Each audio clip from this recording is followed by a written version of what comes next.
সীমান্তে যখন দেশের সুরক্ষায় বুলেট আর বরফের সাথে লড়াই চলে, ঘরের কোণে তখন অন্য এক যুদ্ধ চলে। সেটা নীরবতার যুদ্ধ, অপেক্ষার যুদ্ধ।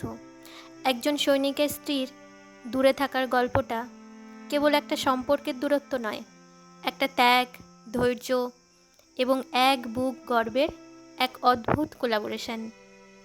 এই যেমন আধুনিক যুগে সবার মুঠোফোনে যখন চটজলদি মেসেজ আদান প্রদান হয়, সৈনিকের স্ত্রীর পৃথিবীটা তখন আটকে থাকে একটা সিগন্যালের ওপর। স্বামী হয়তো আছেন কোনো প্রত্যন্ত পাহাড়ে বা সীমান্তে, যেখানে নেটওয়ার্ক পাওয়া মানে একটা বিলাসিতা।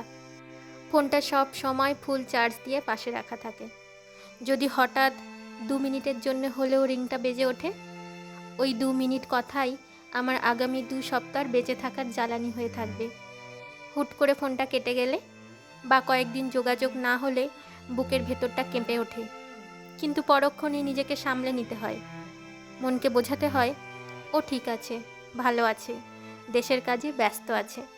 বিয়ের পর অন্য মেয়েরা যখন স্বামীর হাত ধরে নতুন সংসার গোছায়, সৈনিকের স্ত্রী তখন একাই সব দায়িত্ব কাঁধে তুলে নেয়। বাজার করা, ব্যাংকের কাজ করা, অসুস্থ শ্বশুর শাশুড়িকে ডাক্তারের কাছে নিয়ে যাওয়া থেকে শুরু করে বাচ্চার স্কুল, সবটাই তাকে একা করতে হয়।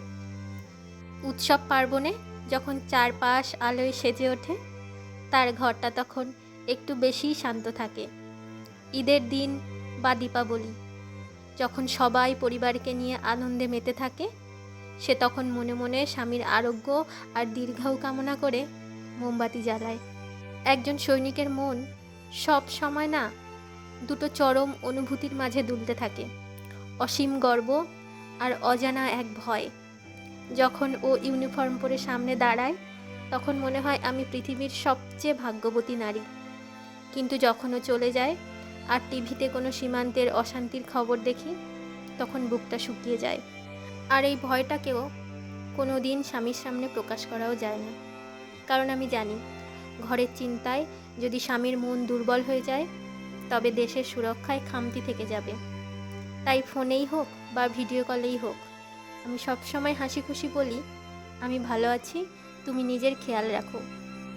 বছরের এই কয়েকটা দিন যখন স্বামী ছুটিতে বাড়ি আসে, তখন মনে হয় যেন পুরো বাড়িটা প্রাণ ফিরে পেয়েছে।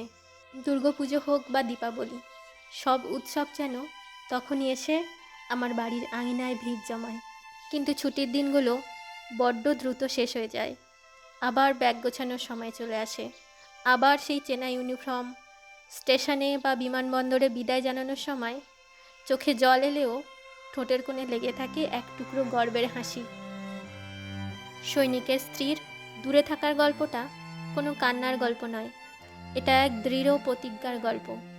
সীমান্তে দাঁড়িয়ে যদি একজন সৈনিক দেশকে রক্ষা করেন, তবে ঘর থেকে তার স্ত্রী সেই সৈনিকের মনকে শান্ত আর সুরক্ষিত রাখেন।